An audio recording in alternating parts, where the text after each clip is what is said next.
To create a session, first open Session View by clicking on the Wolfflow icon on your taskbar. Clicking on Create New at the top will navigate you to a blank new workspace or a new session. If this is your first session you've created, all of your windows and apps that you had opened previously will be left for you in Home, which you can access through Session View as well.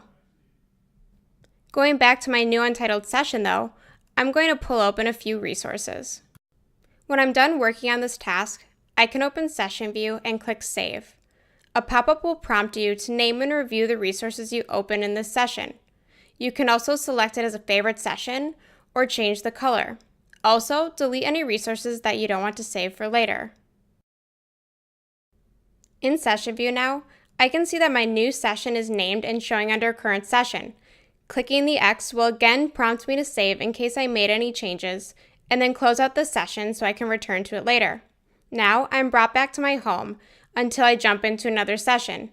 You can see Home is highlighted in green and Current Session is left blank.